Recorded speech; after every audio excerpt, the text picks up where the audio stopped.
വിടട്ടെ. ഹാവു, ഇപ്പോഴാശ്വാസമായത്. ഇത് നമ്മുടെ പൂജാരിയാണ്. ഞാൻ വെറുതെ ടെൻഷൻ അടിച്ച്.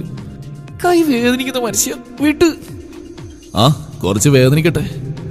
എന്നെ ഇടിച്ചു തള്ളിയിട്ടപ്പോ എനിക്കും വേദനിച്ചിരുന്നു. അത് ഞാൻ അറിയാതെ പറ്റിപ്പോയതല്ലേ. നിന്നോട് ഞാൻ പറഞ്ഞിട്ടില്ലടി ഊളെ എന്റെ റൂമിൽ കയറിയതെന്ന്. നീ മോഷ്ടിക്കാൻ കയറിയതിലടി കൊള്ളി. ആ പിന്നെ നീ എടുത്ത് വെച്ചിട്ടുണ്ടല്ലോ എടുത്തോണ്ട് പോരാൻ. ദേ, എന്നോട് തർക്കുത്തരം പറഞ്ഞാലുണ്ടല്ലോ കാലയമാരി നിലത്തടിച്ച് ചുരുട്ടിക്കൂട്ടി കളഞ്ഞ. ഈശ്വര, ഇതുവഴി ഇങ്ങ് ആരും വരുന്നില്ലല്ലോ. ഈ വെട്ടുപോത്തിന്റെ കയ്യിൽ നിന്ന് രക്ഷപ്പെടാൻ എന്റെ ജയ് ഹിന്ദ് പോയി കാണും. ഞാൻ മോഷ്ടിക്കാൻ കയറിയതൊന്നല്ല, ഒരു ബുക്ക് എടുക്കാൻ കയറിയതാ. അവസാനം ആയുധം വെച്ച് കീഴടങ്ങാൻ തീരുമാനിച്ചു. നിന്റെ ബുക്ക് എന്റെ റൂമിലാണോ വെച്ചേക്കുന്നത്? എന്റെ ബുക്കല്ല, അവിടെ ഷെൽഫിൽ വെച്ച ബുക്ക്. ഓഹോ, അത് ശരി. എന്റെ ബുക്ക് എന്നോട് ചോദിക്കാതെ എടുത്താ പിന്നെ അത് മോഷണലടി കുരുപ്പേ. ചോദിക്കാതൊന്നല്ല, ഞാൻ ആന്റിയോട് ചോദിച്ചിട്ടുണ്ട്. ഇനി നീ എന്റെ വീട്ടിൽ കയറോ?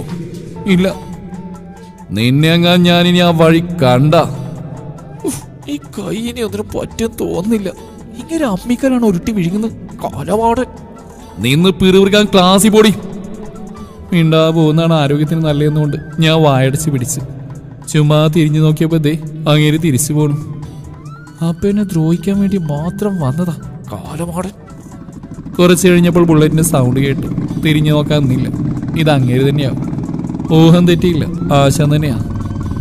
ഇന്ന് കൂളിംഗ് ഗ്ലാസ് ഇല്ല, പകരം നല്ല അസല് ചിരി ഫിറ്റ് ചെയ്ത് വെച്ചിട്ടുണ്ട് തിരുമോന്തയിൽ. കൈ വേദനിച്ചിട്ട് വയ്യ. ജയ് ഹിന്ദ് പോയി ഒരുവിധം അടുത്ത ബസ് പിടിച്ച് ക്ലാസ്സിലെത്തി. ക്ലാസ് തുടങ്ങിയിട്ടുണ്ട്. മിസ്, ഓ നീ നാളത്തെ ക്ലാസ്സിന് വേണ്ടി ഇന്ന് നേരത്തെ പോന്നാണോടി കൊച്ചേ?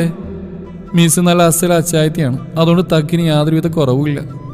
നമ്മൾ സ്ഥിരം സ്ഥായി ഭാവം, അതായത് ഇളിച്ചങ്ങ് നിന്ന്.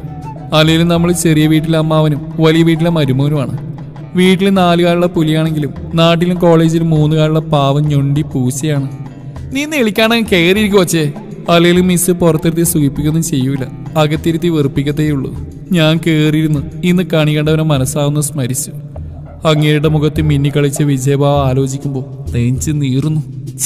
നാണക്കേടായി പോയി. പിന്നെ അവിടെ കിടന്ന് ഡയലോഗ് അടിച്ചിരുന്നെങ്കിൽ പല്ലില്ലാതെ നടക്കേണ്ടി വന്നേനെ. പോരാത്തതിന് പട്ടിണിയായി പോവുകയും ചെയ്യും. ഇന്ന് ഞാൻ ഏത് തെണ്ടിയാണ് എന്തോ കണി കണ്ടത്. സമയം 6:30 കഴിഞ്ഞ്. ഒരൊറ്റ ബസ്സിൽ കയറ്റുന്നില്ല. ആ ട്രീറ്റിന് പോകണ്ടായിരുന്നു. ക്ലാസ്സിലൊരുത്തിയുടെ ബർത്ത്ഡേ ആയിരുന്നു ഇന്ന്. ഇത്ര ലേറ്റാവുമെന്ന് വിചാരിച്ചില്ല. അറിയെങ്കിൽ പോയില്ലായിരുന്നു. അമ്മയ്ക്ക് ഇന്ന് ഇത് മതിയാവും. ഓരോന്ന് ഓർഡർ ചെയ്തൊക്കെ കിട്ടി വന്നപ്പോഴേക്കും ലേറ്റായതാ. ഇടിവെട്ടിയവനെ പാമ്പ് പിടിച്ചെന്ന് പറഞ്ഞ പോലെ ഇന്ന് ബസ് നിർത്തുന്നില്ല. ഹാവു, ഒരു ബസ് വരുന്നുണ്ട്. ഈശ്വര, നിർത്തിയാൽ മതിയായിരുന്നു.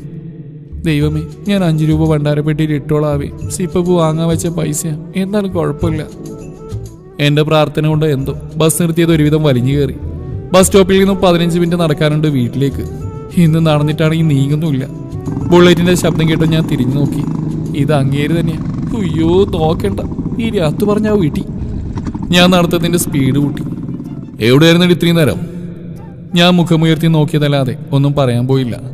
എന്തോ പറയും, ട്രീറ്റിന് പോയിന്നു. അത് ഈ കാട്ടുപോത്തിനോട് നല്ല ശേലായി. ഞാൻ നിന്നോടാ ചോദിച്ചത്. അതെനിക്കും അറിയാം, കാരണം ഇവിടെ ഞങ്ങൾ രണ്ടുപേരല്ലാതെ വേറെ ആരുമില്ല. എന്നാലും ഞാനൊന്നും പറഞ്ഞില്ല. കേറിക്കോ. മീഴ്ച കേറാൻ. എങ്ങോട്ട്? എന്റെ നെഞ്ചത്തോട്ട്. വാ തുറന്ന് ഈച്ച പിടിക്കാതെ ഇങ്ങോട്ട് കയറി വേണേ. ഞാനിങ്ങൂല്ല. അല്ല പിന്നെ ഇത്രയും ചാട പാടില്ല.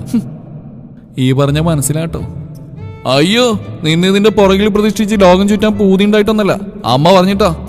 നിന്നെ ഇവിടുന്നെങ്ങാനും കളഞ്ഞിട്ടാ പെറുക്കിക്കൊണ്ട് ചെല്ലാൻ. പിന്നെ ഒന്നും നോക്കിയില്ല, കേറിയിരുന്നു. എന്തൊരു ജന്മ ഇതൊക്കെ. ഒന്ന് മാറ്റി പറഞ്ഞോണ്ട് പിശാചിനെ ചാടത്തെണ്ടി. ദേ, എന്റെ വണ്ടിയുടെ പുറകിൽ നിന്ന് പിറുപിറുത്താണ്ടല്ലോ, എടുത്ത് തോട്ടിലിടും ഞാൻ. അമ്മ പുറത്തേനെ നിൽപ്പുണ്ട്. ഇന്നെന്റെ ചെവി തിന്ന് കൊല്ലു. എവിടെ ആയിരുന്നടി ഇത്രയും നേരം? ഒരടി ഇട്ടേണ്ടതായിരുന്നു. ആന്റി വന്ന് പിടിച്ചുകൊണ്ട് രക്ഷപ്പെട്ടു. അവര് കത്തിവെക്കുന്ന സമയം കൊണ്ട് ഞാൻ എസ്കേപ്പായി. നീ ശാരി. ആ എന്താ അമ്മേ? കറി വെക്കാൻ തക്കാളി ഇല്ല. ഇന്നലെ അച്ഛനോട് പറയാൻ മറന്നു. നീ പോയി സുമാനിയുടെ വീട്ടിൽ നിന്ന് 2 തക്കാളി മേടിച്ചോണ്ട് വാ. ഞാനോ? അല്ല, ഞാൻ വേറെ ആളെ വരുത്താം. 2 തക്കാളി മേടിച്ചോണ്ട് വരാൻ. പോയി വാങ്ങി വാടി. നിനക്കും അച്ഛനൊക്കെ പോണതിന് മുമ്പ് കറിയാവണ്ടേ? ആ കാലമാടൻ അങ്ങോട്ട് വന്നേക്കരുതെന്ന് പറഞ്ഞതാ. ഇനി അങ്ങേരെ മുമ്പിലെങ്ങാനും ചെന്ന് പെട്ടാ പെറുക്കി എടുക്കാൻ കൂടെ ഒന്നും കാണൂല. അതുകൊണ്ട് അടുക്കള വഴി പോവാം. സുമാൻറ്റി, സുമാൻറ്റി, ആൻറ്റി ഇവിടെ ഇല്ലേ? അടുക്കള വാതിൽ തുറന്നു കിടപ്പുണ്ട്. ഞാൻ അതുവഴി കയറി ഇടനാഴിൽ ചെന്നപ്പോൾ ആൻറ്റി മോനെ ഊട്ടുവാണ്. ഓ, കുത്തിക്കയറ്റി കൊടു. അലി തന്നെ അങ്ങേർക്ക് ആനയുടെ കരുത്താ. അന്ന് കൈക്ക് കയറി പിടിച്ചതിന്റെ വേദന ഇപ്പോഴും മാറിയിട്ടില്ല. ആന്റി, ആ ഇതാരും മോളോ? വായിരിക്ക്, ഭക്ഷണം കഴിക്കാം. ഞാൻ കുറച്ചു ദിവസം ഈ വഴി വന്നിട്ട്, അതാണ് ഈ സ്നേഹപ്രകടനം. അയ്യോ വേണ്ടായി, എനിക്ക് കുറച്ചു കാലം കൂടെ ജീവിക്കണം. ഞാൻ പൂജാരി ഇടം കണ്ടിട്ട് നോക്കിക്കൊണ്ട് പറഞ്ഞു. അങ്ങേര് മൈൻഡ് പോലും ചെയ്തില്ല. ഇങ്ങേരൊന്നും മുള്ളുടിങ്ങി ചാവാൻ പോലും വഴിയില്ല. എന്താ? ഏയ് ഒന്നുമില്ല, തക്കാളി. ഞാൻ തക്കാളി വാങ്ങി വേഗം സ്ഥലം വിട്ടു. പിന്നെ 2-3 ദിവസത്തേക്ക് ഞാൻ ആ വഴി പോയതേയില്ല. ശനിയും ഞായറും പോലും. പേടിച്ചിട്ടൊന്നല്ല, കുറച്ച് തിരക്കിലായിരുന്നു. പിന്നെ ഇന്നലെ ഞായറാഴ്ച ആയതുകൊണ്ട് ഞങ്ങൾ ഇന്നലെ സിനിമ കാണാൻ പോയി. ഇന്നൊരു ബർത്ത്ഡേ ട്രീറ്റ് ഉണ്ടായിരുന്നു, പക്ഷെ ഞാൻ പോയില്ല. ലേറ്റായി ശരിയാവില്ല, അതുകൊണ്ട് വീട്ടിൽ പോയി ഒറ്റക്കാണ്. വൈശാലി, ഇതാരണപ്പാ എന്നെ വൈശാലി എന്ന് വിളിക്കുക ഒരാള്? ആരും അങ്ങനെ വിളിക്കാറില്ല, മിസ്സുമാരല്ലാതെ. തിരിഞ്ഞു നോക്കിയപ്പോൾ ഗൗതമാണ്. എൻ്റെ ക്ലാസ്മേറ്റാണ് പുള്ളി. എന്തേ? അല്ല, നീ ട്രീറ്റിന് പോയില്ലേ? ഇല്ല. എൻ്റെ ഭാഗ്യം. അയ്യ, അവൻ്റെ അവിഞ്ഞ ചിരി കണ്ടാ മതി. ഏയ് ഒന്നുമില്ല. നീ എനിക്കൊരു ഹെൽപ്പ് ചെയ്യോ?